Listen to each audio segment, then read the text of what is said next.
different school districts where I served in a variety of different capacities. So most recently, I was in Henderson County Public Schools in the western part of the state, where I was the lead for the assistive technology team and work going on there, as well as functioning in a variety of other capacities at the district-wide level.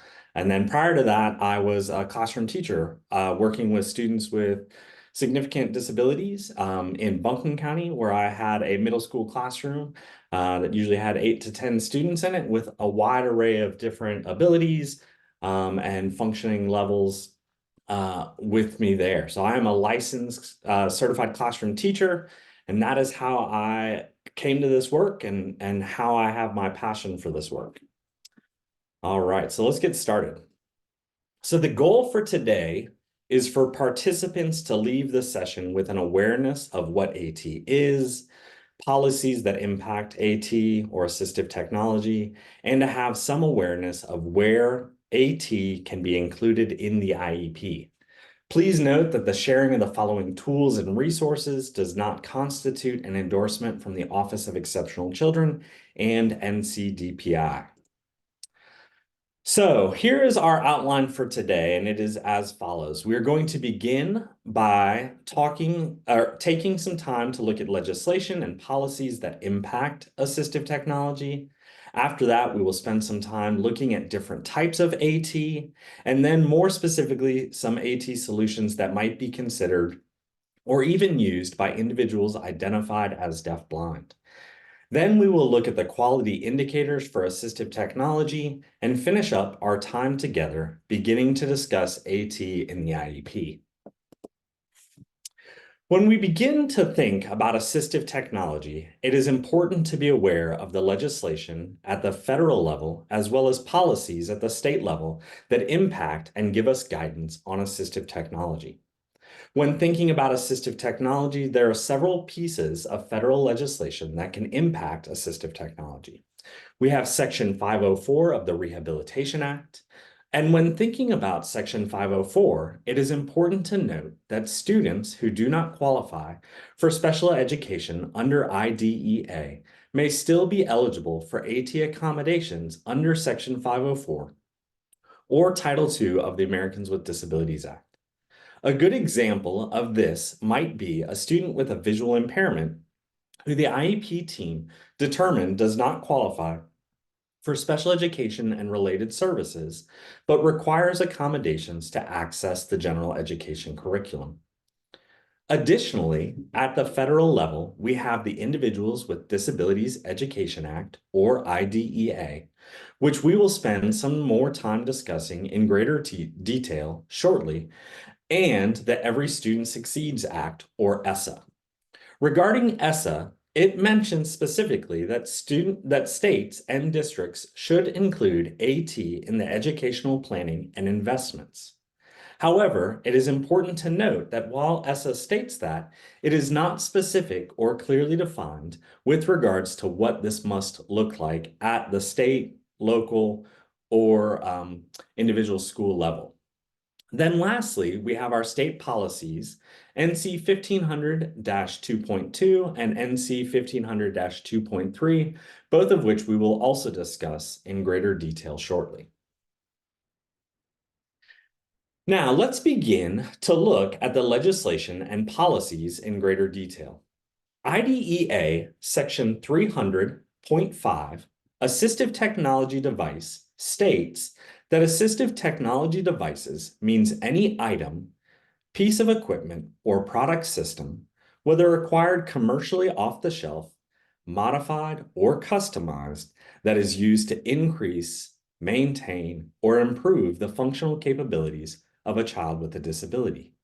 The term does not include a medical device that is surgically implanted or the replacement of such a device.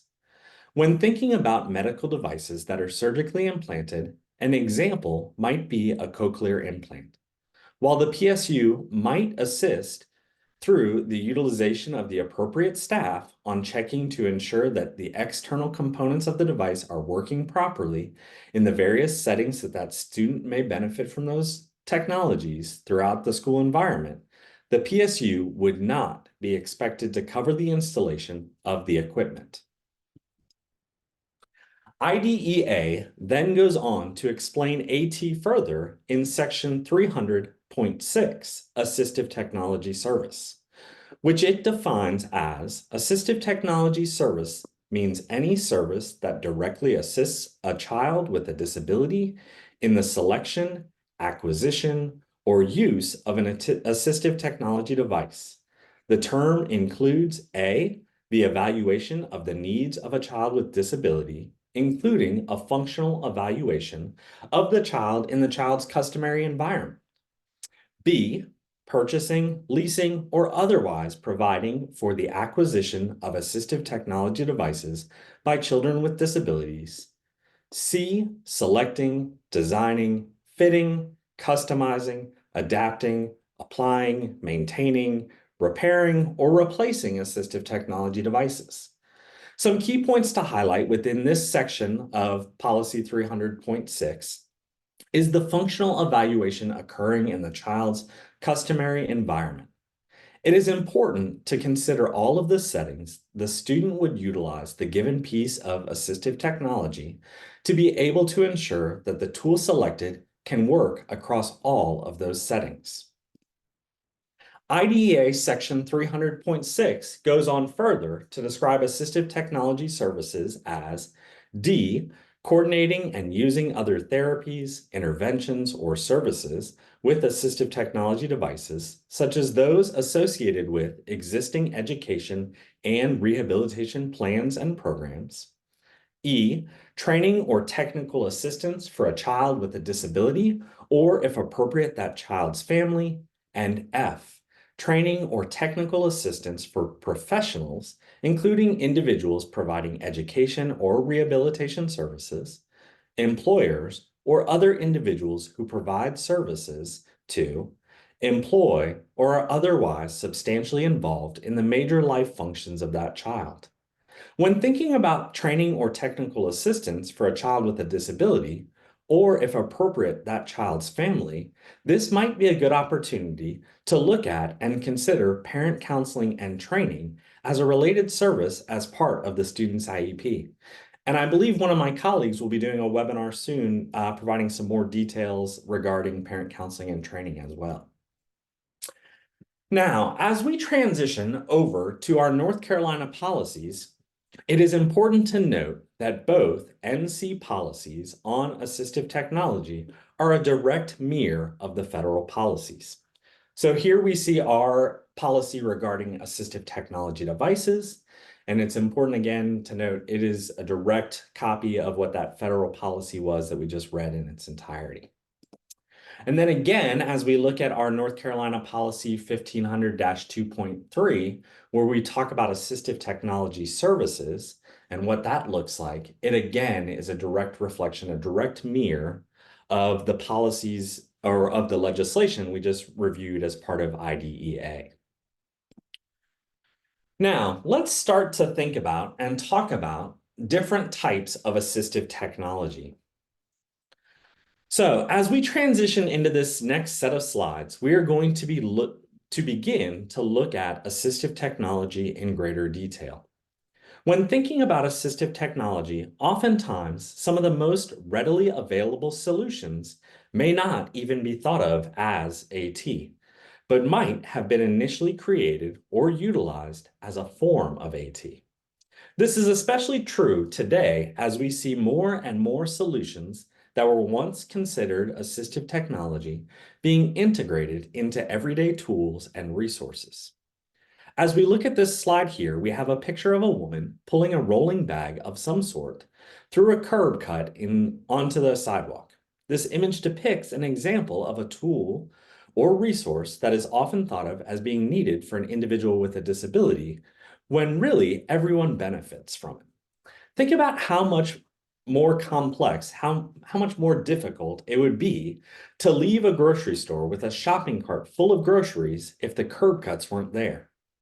Here are some other examples of tools or resources that at one time or another have been considered more exclusively assistive technology, but are now just built into everyday tools and available to all.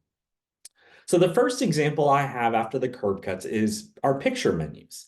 These are available at many chain restaurants at this time, and they help not just those who communicate through a different means, but also can be helpful for individuals who speak different languages or have other learning challenges or complexities involved with their ability to participate and engage. Next up, we have word prediction. And at one time, word prediction was only found through specialized software. Now we see it built into systems we use every day, like our phones and tablets. There are keyboards we can add to those interfaces as well that do that word prediction at even higher levels that are just readily available. I'm going to pause on this slide for a little bit because I'd like all of you to also have the opportunity to think through some examples of tools or resources that might have at one time been thought of as assistive technology, but are now just built into the systems we interact with routinely.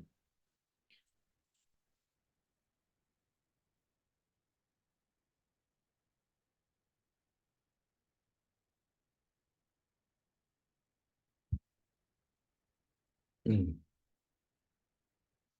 As we continue to think about assistive technology and its implementation within schools, it is also helpful to have an understanding of another common term we often hear used when talking about AT and accessibility or even accessible educational materials, and that is Universal Design for Learning, or UDL. And UDL is a concept or philosophy for designing and delivering products and services that are usable by people with the widest possible range of functional capabilities, which include products and services that are directly accessible without requiring AT, and products and services that are interoperable with AT. This concept or philosophy can be found largely in educational settings, but also throughout broader society. So the curb cut is kind of one of those universal design principles, that example that we just looked at on the previous slide, in that it's something that is built into our structures, into our systems of operation that help a wide range of people be able to have that egress in and out of a given space. So now that we have talked about how many solutions that at one time might have been considered assistive technology, and you have a brief understanding of what universal design for learning might be, it is also important for us to think about if tools are becoming more readily available, then what moves a given device or tool from universal design, or UDL, so those things that are just kind of readily built into the nature of the space we're in, or informational technology. So other technology systems, tools, resources that our students have ready access to, just available within the computers and technology they're using in their classrooms, over to assistive technology. And so when thinking about this, let's look back at the definition of AT from IDEA. And it says that technology is considered AT when the use of the technology increases, maintains, or improves the functional abilities of a student with a disability. So simply put, if we are thinking about a specific tool and trying to determine if it could be considered as AT, we could also ask, would the ability to complete a given task by a student with a disability decrease if the student no longer had access to the given tool? If our answer to that question is yes, then the tool could be considered to be assistive technology. Some key examples of this might include dictation software, as many students may have access to this type of tool through writing software used routinely throughout our public school units, or PSUs. It would be important to document its utilization, so the utilization of that dictation software by a student with an IEP or a 504 plan, if the student demonstrates a decrease in the ability to create a written product without the utilization of this type of tool. We also want to consider this given that not all PSUs have access to the same technology, and we would want to ensure student success regardless of the given setting. Also, it's important to note that we would not specify speech to text from Google or Dragon dictation.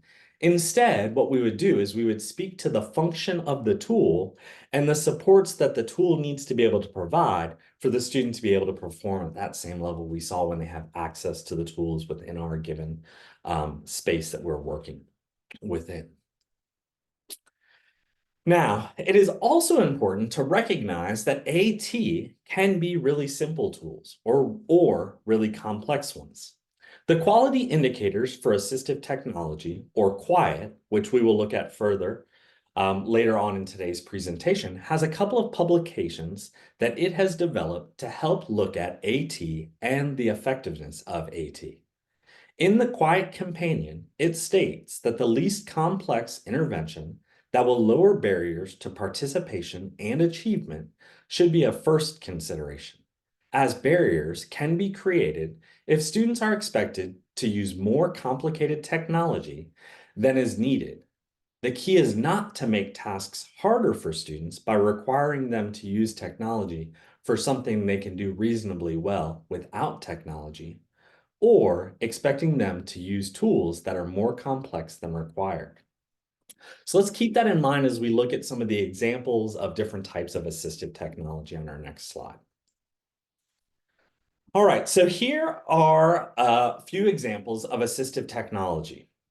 Oftentimes, when thinking about assistive technology, it can be broken up into 3 or 4 different categories, with the first 2 that we are going to talk about sometimes being combined. So that no tech and low tech kind of grouping that I have here sometimes get merged into just a low tech category. I like to keep them separate because I think there can be some differences still amongst those 2. So first up, we have no tech, and these are generally going to be the simplest forms of assistive technology to implement. They are also often things that are readily available within a given space. No tech can include items like raised line paper, colored paper, sticky notes, and even a scribe. Next up, we have our low-tech solutions, and these solutions are going to generally require a little more training and teaching to utilize. They might start to require batteries and other supports to function, as well as and include items like buzzers, visual timers, simple spell checkers, and adapted spoon handles. Moving on, we have our mid-tech solutions, and mid-tech, again, is going to require even more training and teaching, more opportunities to practice before we start seeing skill success as well, and can include items like talking calculators, adapted keyboards, adapted mice, static display communication devices. So those are communication devices like the GoTalk or QuickTalker, where you have more of a fixed array, a fixed set of symbols, a fixed set of words the student would be using to communicate with, but still produces a voice output. Those voice outputs are often recorded by somebody else for that student to then have that vocal output as a voice. And then finally, we have our high-tech AT. And this will include items like e-readers, touchscreen devices, dynamic display communication devices, and dictation software. As you get to the mid-tech and high-tech AT considerations, it is especially important that the school-based staff be in close communication and consultation with the public school unit's technology staff to ensure that options being considered can be fully integrated into your district's technology infrastructure, and that the appropriate steps are being taken to make sure that that can happen in a timely manner. And sometimes that takes some creative problem solving from both sides of that equation to ensure that the systems that we're looking at using can have appropriate security software installed on them to be able to connect to our networks, as well as other things of that nature. It's also important to be in those communications with our technology staff to help ensure that we are considering student data privacy, and that we will be adhering to the new state policy as it relates to third-party data integration and how we're going through the approval processes to ensure things like extensions and apps within the iPad, iOS atmosphere or our Chromebook atmosphere are safe to be using and aren't sharing that data with people that we don't want data shared with.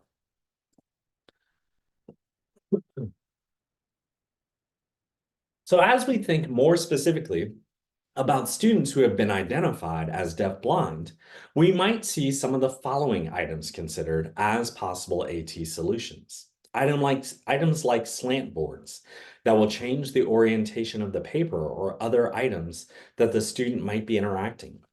A tactile communication system. On this slide, I am showing an example of the 3D printed core communication symbols that have been developed at the University of North Carolina. But it's important to also note that there are other tactile symbol sets that could be used or could be considered to support a student.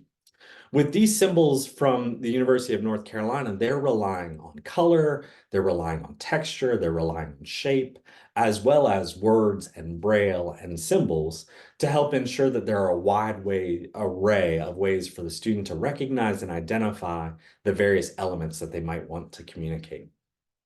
And then we might also be looking at magnification systems, whether that be video magnifiers and or handheld magnifying devices. The team might consider braille display and active listening devices, or even different types of highlighters or highlighting software. It is important to note here that this is by no means an exhaustive list, but just some examples of possible items that an IEP team could discuss and consider based on student data for implementation with a given student. Now that we've spent some time looking at different types of assistive technology, we are going to look at the quality indicators for assistive technology over the next several slides. As part of this section of the presentation as well, we're actually going to go visit the Quiet website to look at a couple of pieces of information within there and to help make sure that we have a level playing field of understanding when we think about these quality indicators. So the Quiet was developed in the summer of 1998, and this work began as a grassroots effort to improve what AT looked like in its delivery. And this remains the mission of Quiet today, as their mission and purpose is to guide improvement of AT services in order to improve the educational participation and results of students, to improve the quality of services, increase consistency of services, and to support implementation of IDEA and other legal mandates. This work is currently led by the Quiet Leadership Team, which represents leaders in assistive technology from across the country and across disciplines.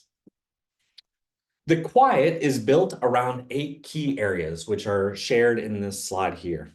These areas include the consideration of AT needs, assessment of AT needs, AT in the IEP, AT implementation, evaluation of the effectiveness of AT, AT in transition, administrative support for AT, and AT professional development.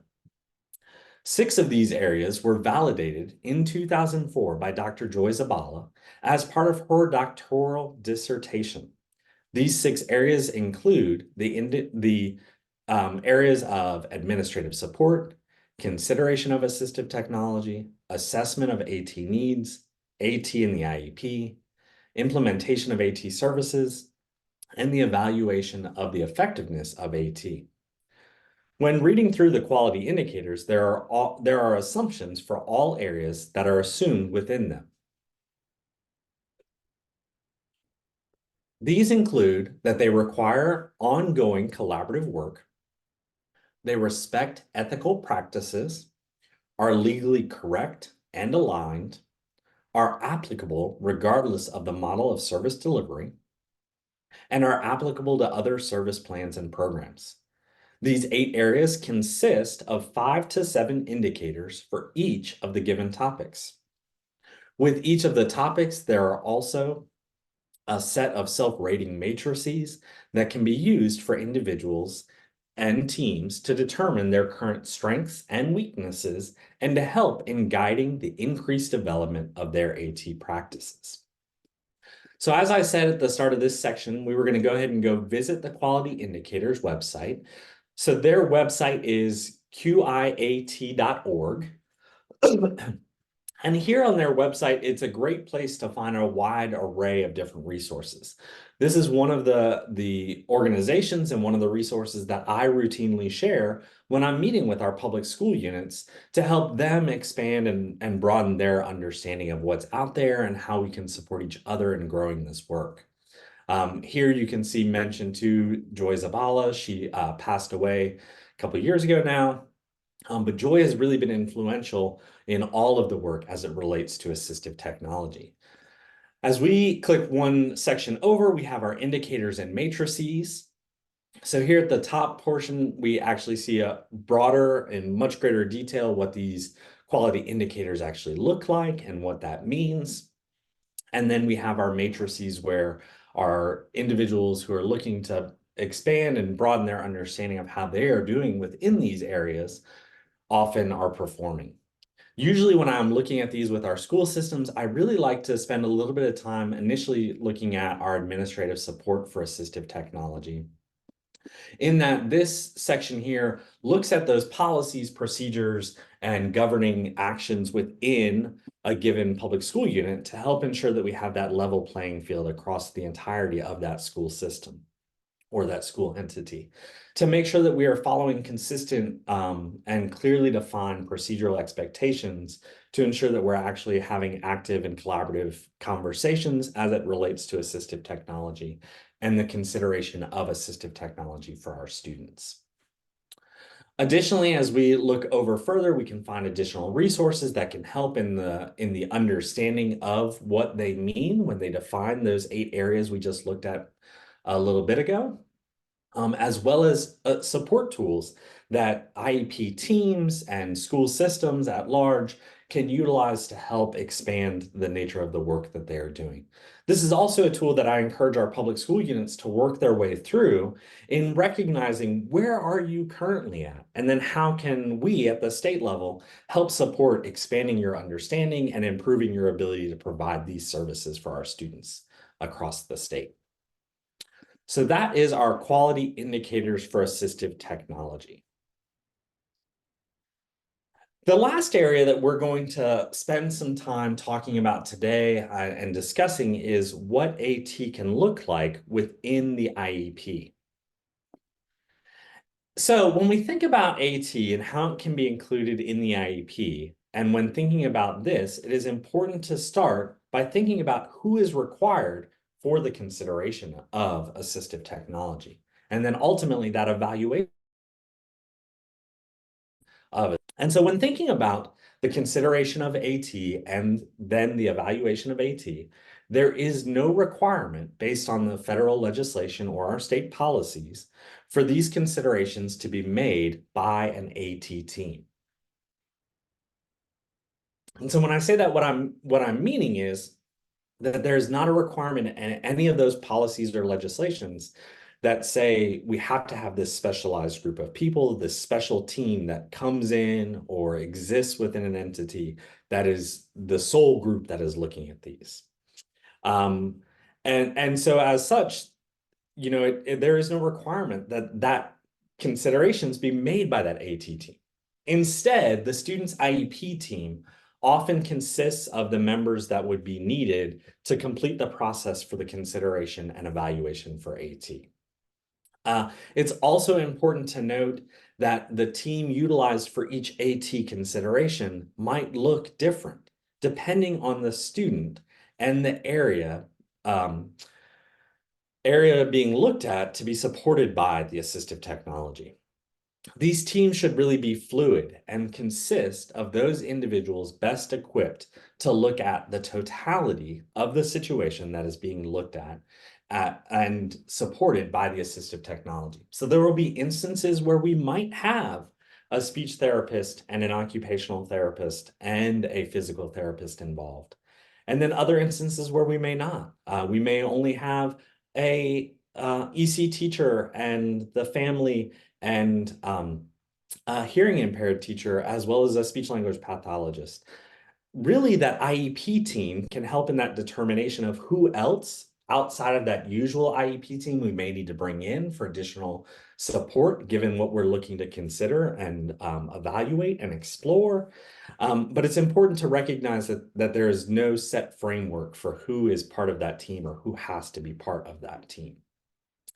So when thinking about IEP meetings and AT, this is something that IEP teams are tasked with discussing at every IEP meeting, particularly when looking at the special factors section within the IEP process, where the team is specifically asked if the student requires AT. It is also important to note that this is not the only location within the IEP process that the utilization of AT may be documented. Throughout the IEP process, the IEP team has the opportunity to consider and document assistive technology in multiple different locations throughout that IEP process. Some of these locations might include the special factors page, as we just discussed, the accommodations and modifications for that individual student, within a student's goals, and even the student service delivery. It is important to note that these are not all of the locations where we could, but just a few of the key areas where we often see it considered and included. It's also important that the team be thorough and make sure to document all considerations that were made and the decisions that the team came to as a result of those conversations and the relevant data that was used as part of those conversations. Additionally, the prior written notice can be a great place to help provide additional information, explaining the team's decisions, what they considered and accepted, what they rejected, and about how and why AT was documented the way it was within and throughout that IEP paperwork. In addition to consideration of AT during an annual review, AT can also be considered at an initial evaluation or through a reevaluation.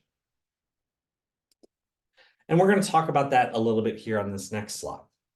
So when looking at the previous slide, we know that AT should be being discussed and considered at every IEP meeting, which would include our annual reviews. AT can also be considered at an initial evaluation. So right when we're first starting to look at or consider a student for placement for EC services, or during a reevaluation. So as we think about AT and the IEP a bit further, the team might determine that additional data is needed around the student's unique needs and supports for meeting those needs. And when I say additional data might be needed, we may have therapists who are trialing different things as part of their robust therapy practice with students to see how students are responding to those things. But as we look to expand that in a broader capacity, looking at supporting the student throughout the entirety of that student's day or across multiple different environments and settings, we may look to do this as part of a reevaluation process. So it may be determined that the team would want to look at that as part of that reevaluation process. And we would do that through a reevaluation for programming. It is also important to note that AT could be considered as part of an initial referral, as I've already mentioned, for evaluation, or during a traditional 3-year reevaluation cycle. So if we weren't looking at it as part of that initial or that 3-year reevaluation cycle, we could do this as a reevaluation for programming and look at gathering additional data to figure out how to better support our students. Before beginning this process, it is important to think specifically about what given area we are looking to support the student in with regards to AT. Oftentimes, as I'm meeting with our schools, I'll hear conversations going on. I'll hear about conversations going on where people will say, I want AT. We need AT for this student, either from other school staff or from families. And it's really important that we drill into that question, into that conversation, to have a better understanding of what are we specifically looking to support for this student? What are we looking to improve through one of the forms of assistive technology to help increase, maintain, or improve that student's ability to perform that given task? If there are multiple areas that the student would benefit from having AT support in, the team should consider which area should be explored first and might have the largest global impact on improving the student outcomes to ensure a thorough and robust exploration of the supports that are being utilized and to ensure that those supports are being able to be completed in a thorough fashion. When thinking about assistive technology as part of that initial evaluation or reevaluation process, it is important to note that there are several considerations that need to be made. It is possible that the IEP team might already have enough data or information to make determinations about including AT in the IEP throughout or through other evaluations that have already been completed or provided, or in the case of a reevaluation, other data that has already been collected in the classroom and therapy environments. And so what I'm saying with that is, as a classroom teacher, I routinely would try different instructional strategies with students, but also different access methods to find the best fit for my students. And I would collect data along the way as part of my robust instructional practices. And so it's possible that in that reevaluation process, we could pull forward that classroom data that we see reflected in student present levels, in other areas around goals that students already have, and utilize that data to help inform our decisions around assistive technology and whether or not we need new assessment data or to complete new evaluations for those considerations. So as I said, it's possible that the team may already have enough information to do that. Additionally, the IEP team may determine that there is a need to collect that new data and complete new evaluations and assessments in order to gain the needed information to make these determinations about students' use of assistive technology. These considerations, again, can be made as part of the traditional 3-year reevaluation cycle, or could be done as part of the reevaluation process for programming purposes. As the team looks to determine if they have the data already needed or need to collect new data, the use of the SET framework or the WADI tools, and WADI stands for the Wisconsin Assistive Technology Initiative, and the SET framework stands for our Student Environment Task and Tool Framework, can help guide this process. So either in the annual review where we're trying to have that conversation, or as part of that initial evaluation or reevaluation framework, the SET tools and the WADI tools can be a great resource for us to look at to help guide those conversations and ensure that we're having robust considerations around them. So both of these tools will look at that student, the environment, and task. And then finally, we would look at the tools that could be utilized to help support or improve that student's outcomes with those given areas. And looking at how we can address those and how we would go about trialing those.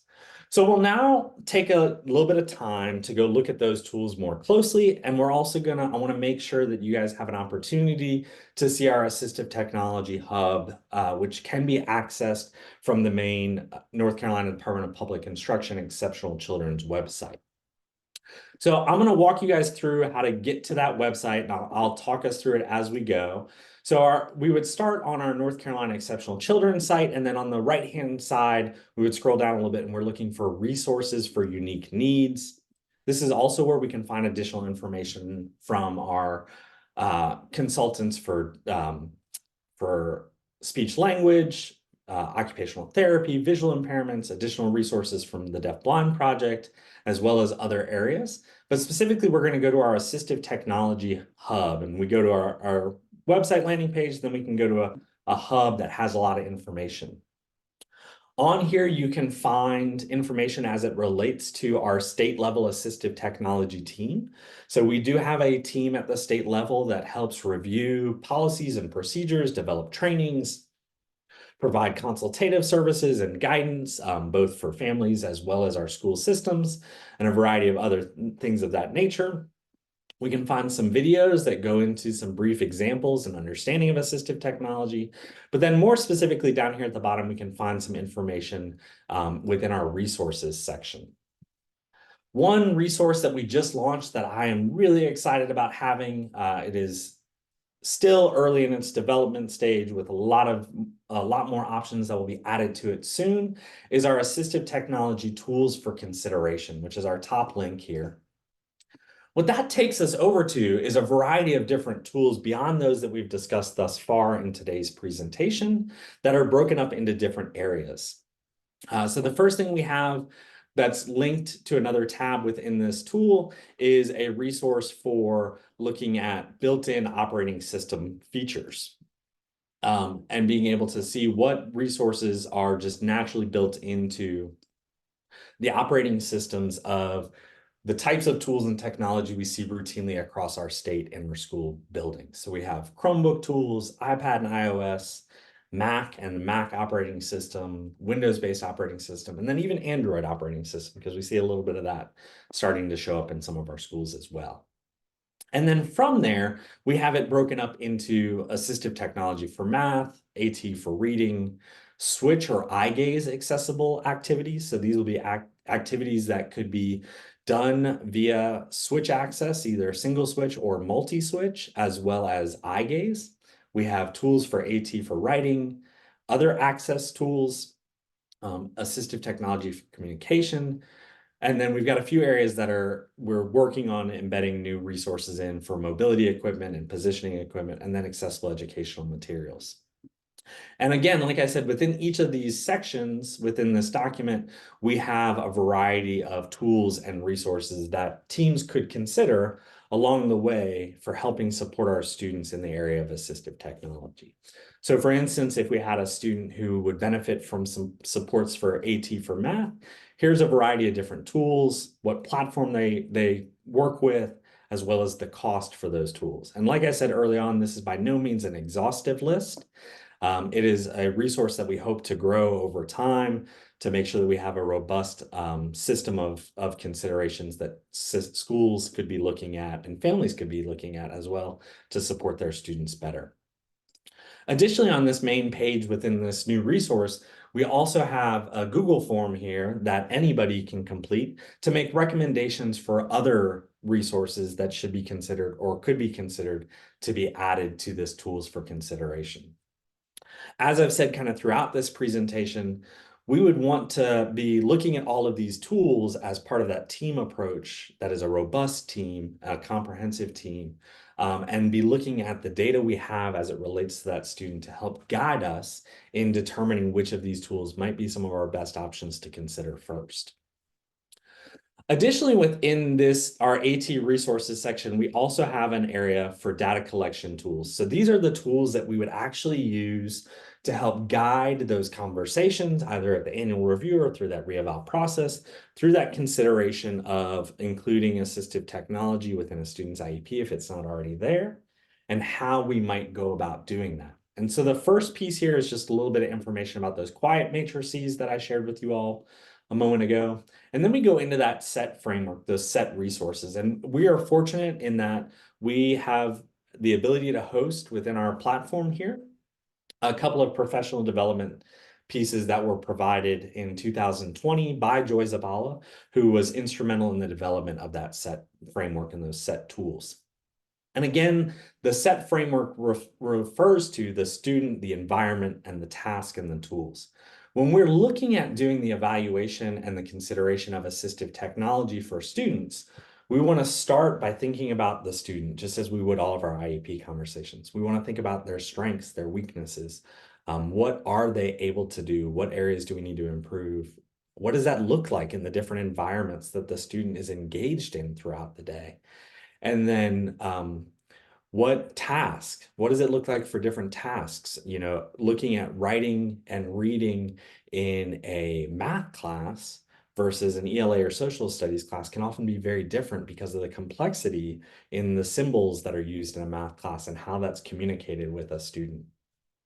And then lastly, we look at the tools, and we want to look at the tools as our last piece of this process to ensure that we're not making predeterminations about what might be our best tool for a given student or a given situation. So we could use the set framework, and that's laid out through videos and slides here. But additionally, we've got a couple of examples here of what the forms look like and the completed forms.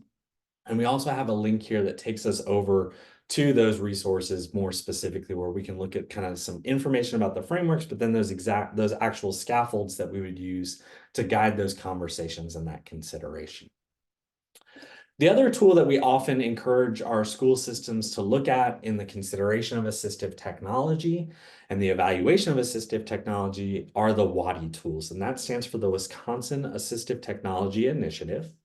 And again, those resources can be found on our hub, and we link over to their broader scope of resources. But what you see first here is a tool that can be used to help guide that conversation around the decision-making process. So it looks at that student's abilities and difficulties, environmental considerations, so all of the different places the student may need to use that, the various tasks, and then we start to narrow that focus from there. We start to begin by just generating any tool that anybody in that team can think of that could help address that given area. And then we narrow that down a little bit further into specific tools that we think as a group would be best to try. And then we would develop an implementation plan and a follow-up plan from there regarding how we would actually go about acquiring the device for trialing. And there are resources within our state for doing that, as well as what that trialing process would actually look like. And Dr. then, yes, I'm so sorry to interrupt. Would you mind to post the hyperlink to this site in the chat for us, please? not at all. Thank you for interrupting. I get excited sometimes, and Yeah, you're doing such a wonderful job, and this is great information. I think some of us would just like to follow along with you. yeah, absolutely. Thanks for the reminder. Mhm. So in the chat now, you should have a link that takes you directly to this data collection tools section that we are working through right now. And I'm actually going to go back to the main site and I'll drop that link in the chat as well. Sorry, I had a note to do that and then overlooked my note. So thanks for the reminder again.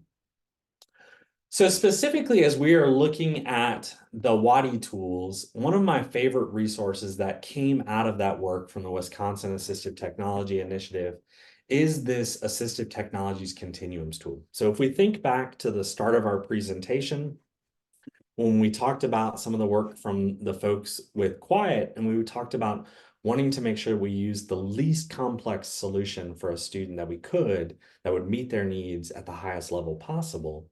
This tool can help us, this continuums tool can help us in thinking through that process.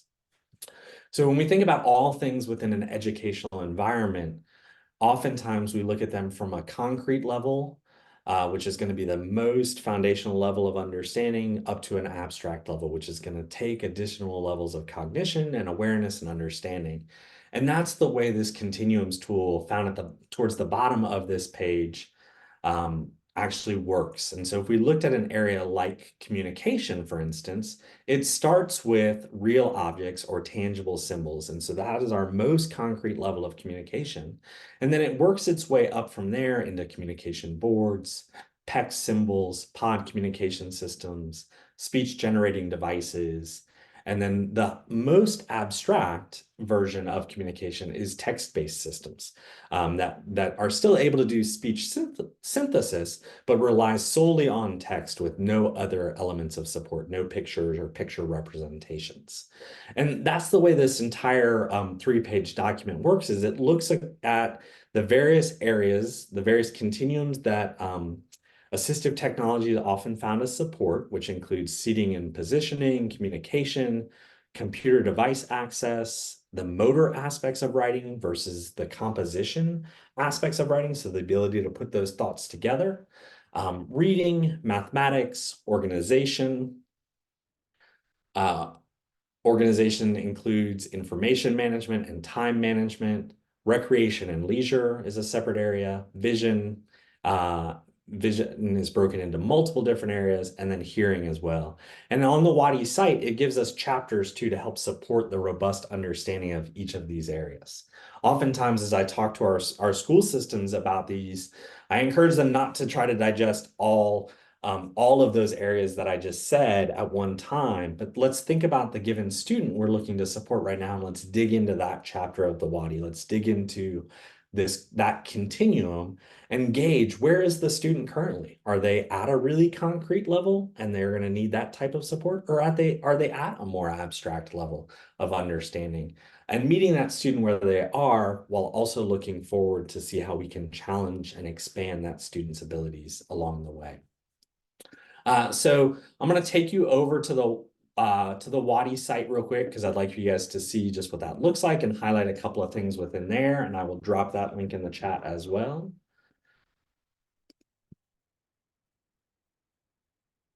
So that is the link to take you to the Wadi site. And then here in a minute, I'll go back and drop links for Quiet and the set tools as well. And particularly here within the Wadi site under this publication section is a great area to be familiar with because that's where we can find the additional resources that I was just mentioning around the consideration of AT in those various areas and some resources to help support that. So that continuums tool I just showed you is also found here. But then more specifically, as we think about assessing student needs for assistive technology, here are the different chapters that have been developed across each of those different areas, um, across all 14 of those different areas. And there's 14 different areas because we know that we have some students who would benefit from supports in multiple different areas. They have multiple challenges that they're coming to us with. So they have a whole chapter just around those multi-system approaches that we may deem to be considering and including as well.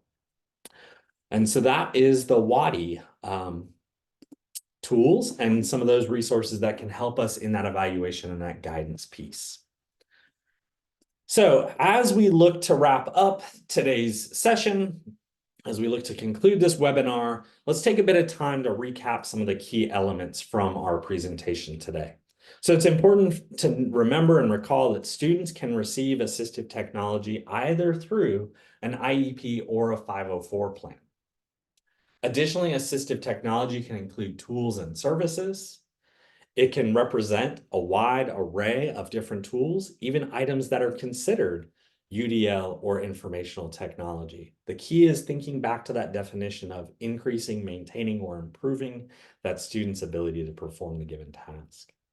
It's also important to remember that we should always start with the least complex solution for a student and see how they respond to that. A student's IEP team might have all of the required members needed to consider AT for the given student. And the SET and Wadi tools can be great resources for the consideration of AT for a student.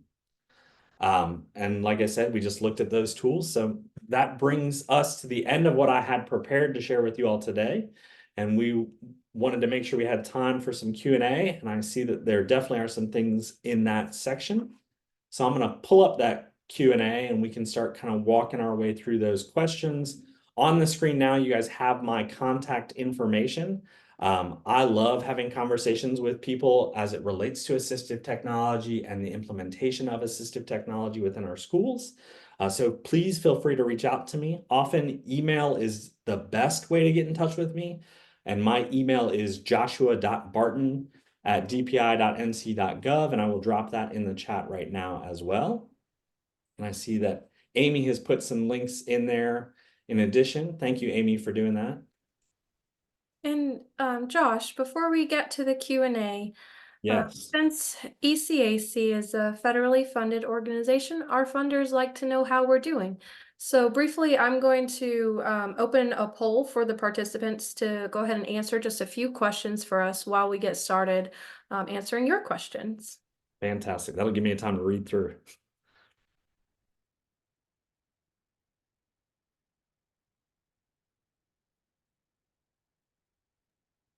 Okay, awesome. The poll has been launched, and I wanted to welcome Dr. Alan Chase to pop in and answer some of these questions as we go along, if you feel the need to do that. And what I can do is read these questions aloud if you'd like, and then you can answer them as we go, so you don't have to do both.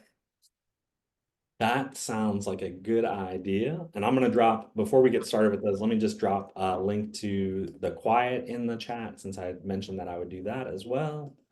Okay, And I'm awesome. going to drop a link to those set tools as well. Okay. So everybody has all the links. Yes, of course. And Josh, it looks like the links that you're putting in the chat are going to hosts and panelists, and they may not be going to everyone. Um, Thank you. yeah, so Amy had just reposted them in there. And just so that everybody knows, we will be following up with a follow-up email that'll probably come through to you on Monday, and we will include a recording of this webinar as well as the links that we discussed today. Try that again. That's what happens when I'm like mid-thought and try to take the resources to where I need them to be. There you go. So just so everybody knows, I'm going to be reading from the Q&A. If you have any further questions as we go along, feel free to post them in the Q&A just to make sure that I don't miss anything. So our first question says, do you have recommendations for specific software for AT for a student with dysgraphia, e.g. dictation software or word processing that helps with grammar, punctuation, and spelling? And if you don't have specific recommendations, where are schools or parents meant to go find those recommendations? So that's a great question. So when we think about students who have dysgraphia and or dyslexia, and we think about resources, right now that's an area that there are lots of broad conversations going on around. One of the first things I would encourage folks to do, so I'm going to go back to our AT hub again, and specifically I'm going to end up back on our resources page because this is a place that I point our school-based staff to routinely. And so I want to encourage our families to be familiar with that as well. So the first option that we can look at and as a place to find some recommendations for that would be to come into our assistive technology tools for consideration. And then we can look at both the math and reading tabs within that. So you can click on the clickable links, or you can go to the bottom and click on the tabs. So I've dropped the direct link that'll take you right to this tools for consideration document in the chat. And if we go over to AT for math, we could look at a variety of tools within here when we think about that dysgraphia piece and try to help that student with that. Some of the tools that we might consider along the way could be some of the things like the Microsoft Math Solver tool, things from the Read and Write folks. So Equatio is an example of one of the tools from Read and Write that can help support that. Equatio has the ability to speak aloud the math equations that we're being presented with. Additionally, things such as like our Desmos calculators have the ability to present stuff in an auditory fashion. And then specifically on here too, we have Kiwi Math, which is another option that can do some of that auditory processing piece while still being able to see the math text, but then also interact and manipulate it there. And I was trying to look specifically too, there's also this product from Benetech. And so Benetech is our folks that are behind Bookshare. They have a product called MathShare, which is a completely free resource that does a lot of those features that I was just talking about through Equatio and some of those other things that have some level of fee associated. So it'd be a matter of trying a variety of those different resources there.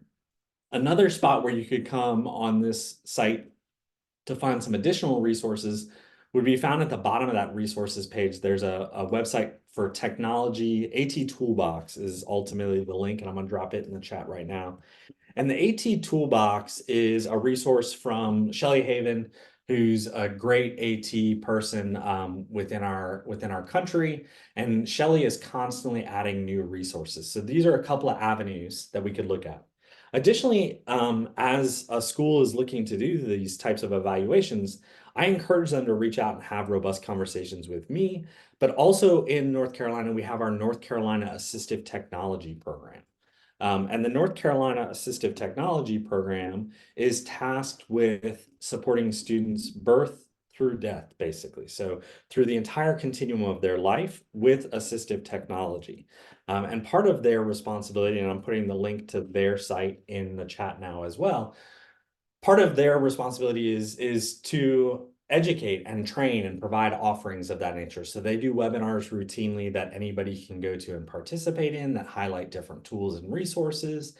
But they are also there to provide technical assistance for our schools in regards to specific products, and is one of the places where we can get equipment for borrowing, for trialing for students, or see device demonstrations and things of that nature. So those are a few things to think about and a few places to start.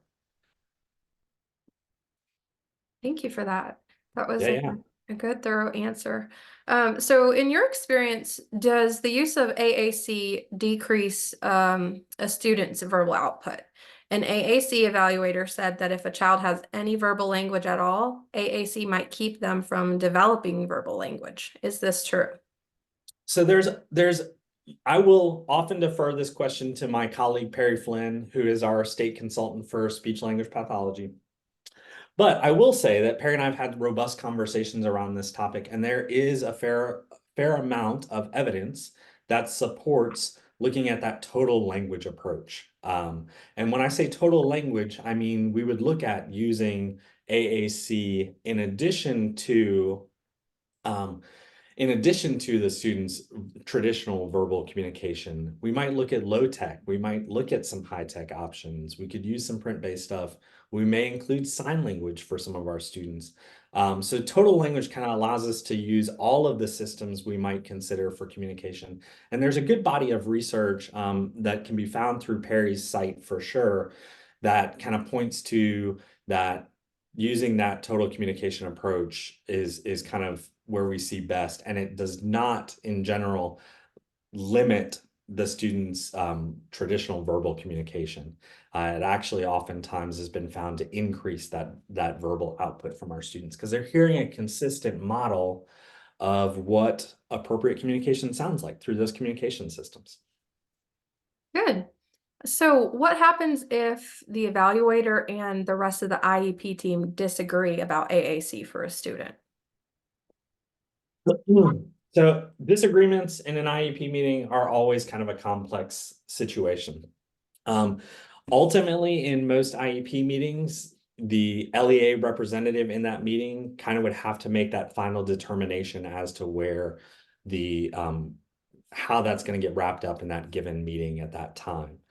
There are processes in place where parents can submit, or other participants can submit state level complaints, look at due process policies and procedures, things of that nature. If there are disagreements that aren't addressed or aren't able to be fully supported in that. We have a parent support person within DPI who can help guide through that process a little bit more clearly. But my current understanding is that that final decision would be made by whoever is the LEA rep in that meeting. And then there are processes that could be done to kind of challenge that decision as well.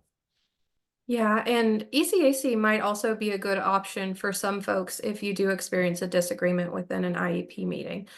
For information on what your options are, you can always reach out to somebody at ECAC to talk about that in an individualized capacity. Absolutely. Okay, so if a student with cerebral palsy has a personal care assistant that has been with him since kindergarten and acts as a scribe for everything, including working out math problems, can she continue to write work down on scratch paper for the 5th grade EOG math test, as long as he tells her what to write? That was a very specific question.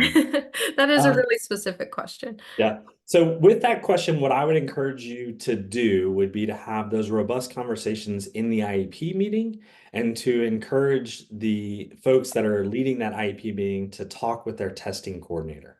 Your school-based testing coordinator has a district level testing coordinator that they can confer with, but then there are state level testing coordinators as well.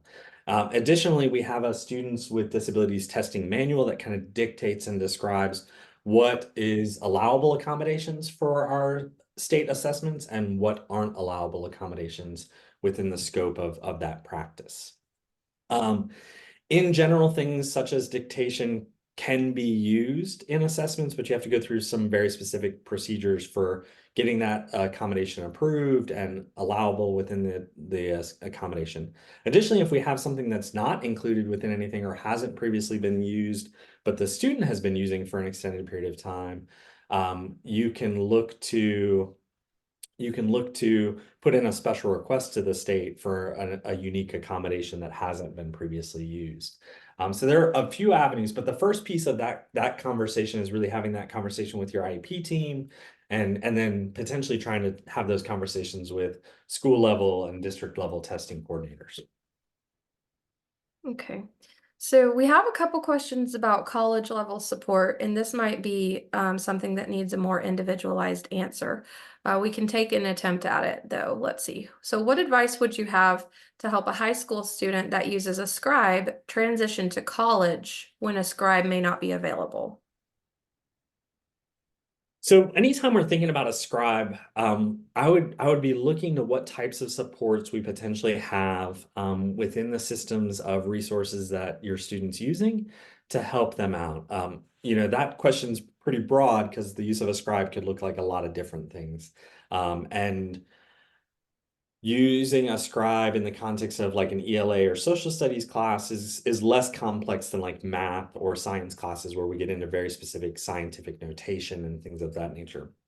So you could look at doing voice dictation through some of the available resources. At this point, almost all of our operating systems, whether that be Windows, Mac, iOS, Android, have the ability to do some voice dictation. So you could look at trying to explore some of those options. You could look at some other resources of that nature that can do word prediction and or have other digitized keyboard options. There's lots of different avenues you could look to take that through. The key would be to have some robust conversations around the consideration of AT, really, and looking at what other supports besides that scribe we could be using to serve in that same function. And then oftentimes, university level is kind of tasked with supporting student IEPs in a similar context. There are student support services at the university level that provide assistive technologies for students as well. So those are some things.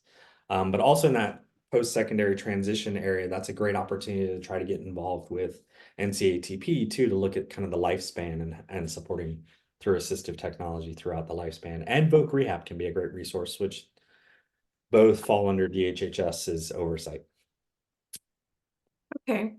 So we have a question here. What can I tell the school when they tell me the low tech or such doesn't need to be recorded in the IEP in the AT section? And I know you had mentioned a couple different locations where we could document that.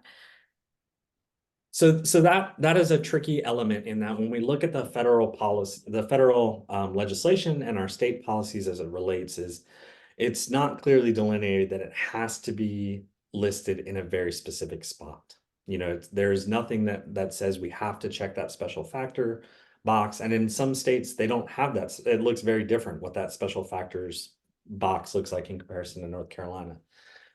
The key oftentimes here is making sure that we're being really thorough in our documentation elsewhere. So if we're not including it, say on that special factors section, which is, I'm guessing maybe what that question is specifically referencing when they say AT section.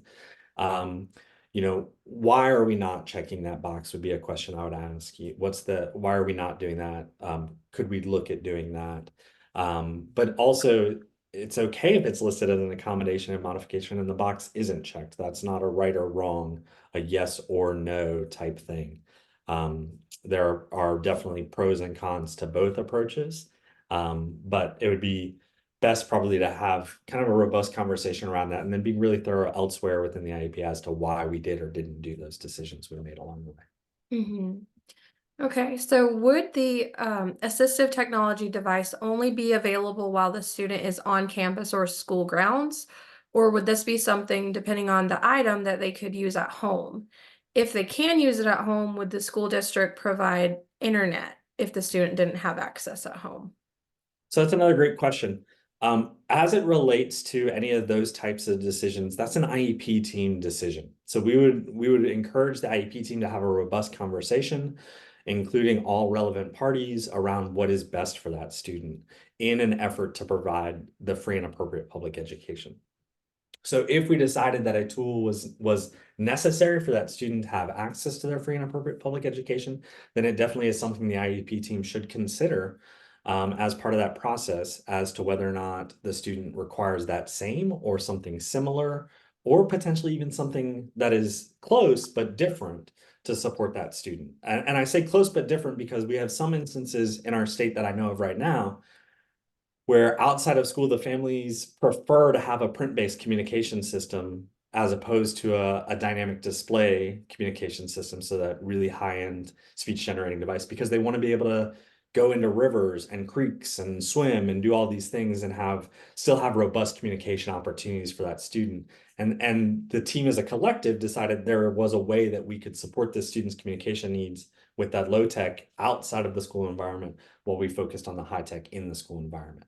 Um, so it's a matter of having that robust conversation at the IEP team level and looking at it through that avenue.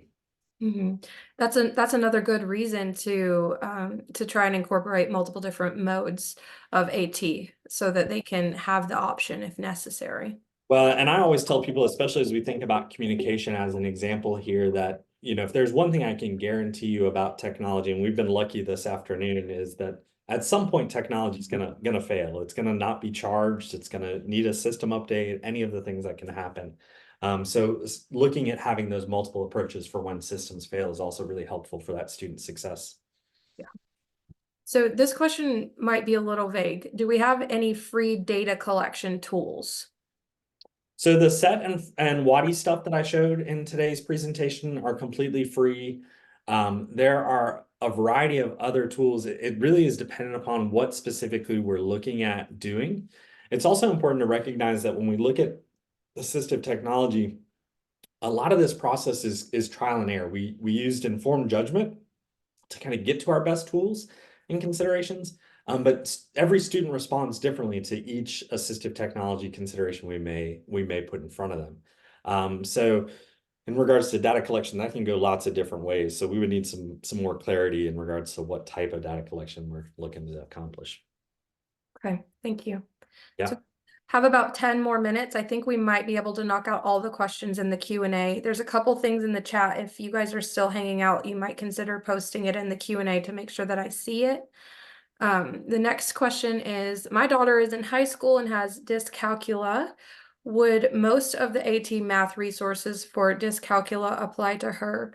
One area she struggles in is money. What AT device for money would help her overcome her struggles in this area and help her with understanding money and how to count it? So it depends on how your child's directly responding, like how this calculus is directly impacting them. And that's why these types of specific questions are really important to have as part of that team process, where we can look at that consideration and really dig into the nuance of what that specifically looks like for that given student, because there can be different kind of ways that things present. But you could definitely look at a lot of the tools that are recommended for AT for math and see how those types of supports might help and benefit your child, and see how that exploration plays out.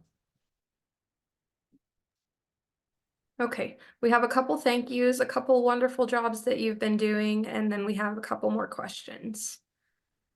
Is there a fee that you have to provide a virtual workshop for individual organizations? Do you do that, Josh? So all of those kinds of requests have to kind of get run through our leadership channel. And similarly, I mean, we can, with this training even today, it kind of went through our leadership team, to get the approval. So in general, if we're looking at things outside of our public schools, and things that are being provided kind of on our statewide level through workshops and webinars, et cetera, it would have to go through some approval channels at the state level, is my current understanding. Okay, good answer. Also, just so you know, ECAC does provide a variety of different workshops and trainings. So if it's not something that you could access through DPI, ECAC may be able to help depending on the topic you're looking for. Absolutely. Okay, so if a child uses total communication that is dependent on visual AT, do you have to check the AT special factors? So again, that kind of goes back to what we've said so far. It's not a yes, no, it's not a right, wrong. It can be listed in multiple different places within that student's IEP. And the key is really being thorough and clear throughout in regards to why we made the determinations for listing it where we did or where we didn't. That I often encourage our districts to think about the present or the prior written notice as a great place to clear that up even further, because within that prior written notice, we have, the things we considered and accepted and the things we considered and rejected. And that could be a great place to kind of delineate, like, why didn't we do this versus why we did. Mm-hmm. Yeah.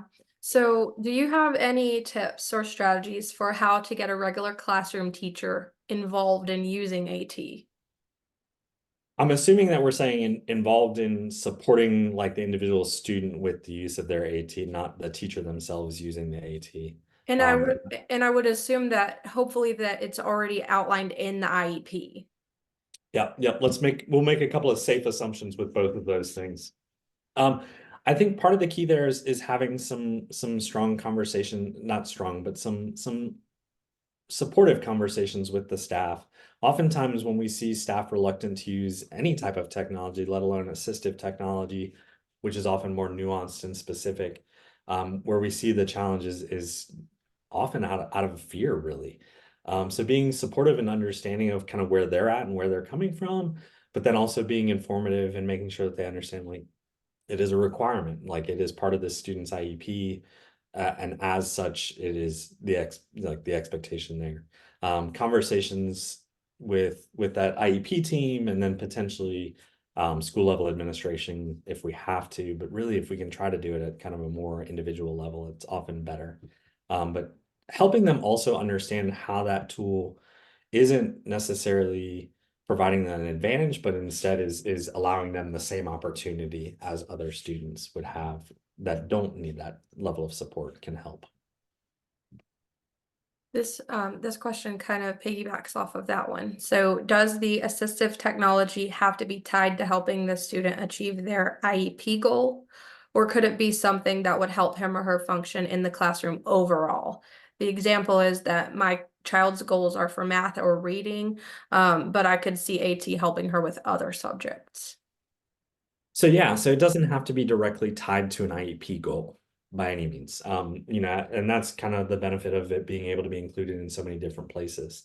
A good example of this would be some of our supports to help a student in the area of like read aloud if they need that auditory reading of things. They may not have any goals to support specifically science and social studies, but there's documented evidence through data that the student requires that level of support, and we could look at applying that as an accommodation or modification across all of the student settings that they participate in. It does not specify too, as we look at some of the guidance that's continuing to come out, it's looking at the totality of that student's involvement throughout their school environment. So it can take lots of different paths, but it's a matter of having that robust conversation in that IEP team to make those determinations. Okay. All right. So, what is the best way to incorporate home AT into school AT? Child is currently homebound and virtual with multiple disabilities. So, it sounds like they're already using some things at home and they want to incorporate that more into school, but in the virtual setting?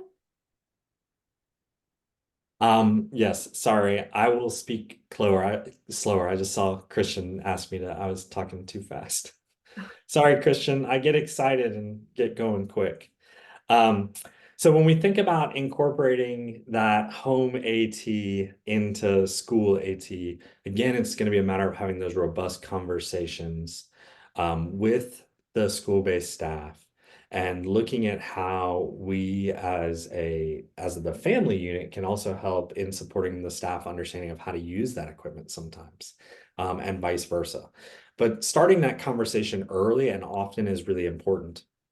It's also important to note too that again, as I keep saying, all of this is an IEP team decision. So you'd want to go through that IEP team process to look at and see. Sometimes with assistive technology, we see different levels of success in school environments than we do in home environments. And that's not to say that we shouldn't be using both across both settings, but it's important to understand that sometimes it can look very different. And part of that is because of the nature of the tasks that we're challenged with asking our students to do within that school environment too. So be prepared for that you may have a student who's really successful using that AT in the home environment, but then struggles with that as we move into the school environment because the tasks are different, or there's different familiarity with the student and things of that nature. And I see Amy's dropping some stuff in the chat, reiterating parent training and counseling, and that can be a great support mechanism kind of both ways as well, and making sure that parents understand the unique needs of their child. But having those conversations with the school staff, letting them know what it looks like, where you've seen the success, where you've seen the struggles, where it's not been successful, can help bridge that gap. You also want to have some conversations there on both sides of that equation in regards to what does that fully look like, with utilizing that student's personal equipment within the school environment. I often encourage school systems to really consider that option, because then we're ensuring that the student is the using the same technology kind of across all of the different settings, and they're not having to learn different pieces, different elements in each of the different places. Yeah, I hear you there. And we are big fans of parent counseling and training as well. As a matter of fact, we have a webinar coming up not too far in the distant future, and we can provide a link to sign up for our future webinars in the follow-up email if anybody is interested in attending that one and gaining more information about parent counseling and training. And I think the link just got put in the chat for you. Oh, Amy, thank you so much. All right, so that brings us to the end of our Q&A. Oh, something just popped in. Give me a second. Okay, so I think you may have already answered this question. Do you have any free data collection tools? I think when we talked about that, um, I would like to have a clear understanding of what specifically we're looking to collect data around. There are lots of free data collection tools out there. It's hard to answer that without knowing specifically like what we're trying to get new data about. She followed up with SDI. We think that Especially means, designed instruction. yeah. So again, with that, I would encourage you to have those conversations with your school unit. They should have some tools that they're already using, some readily available resources of that nature. And again, that's really dependent upon the individual student's goals and how we've indicated within that IEP process that we're going to be looking to track and record the student's progress with things of that nature. So that's a great conversation to be having with your school system. Yeah, it really is. And again, Josh has put his contact information in the slide presentation. We will be sending out a recording of that. We can send out CEUs if anybody out there needs those. And also, if anybody has any more specific or individualized type of questions, feel free to reach out to ECAC and we can go through some of that together. It looks like everybody is in agreement that this has been a wonderful session and great information. So thank you so much for all that you have done for us today, Josh. Absolutely. This is fun. Oh, and let me clarify, I might have said CEUs, but what we can actually provide is called a certificate of attendance. So that might make a difference for some of you. Okay. Awesome. Everybody is saying thank you so much. This has been awesome, Josh. So I really appreciate your time. And I will be following up with everybody with the follow-up email on Monday. Thank you so much for joining us today.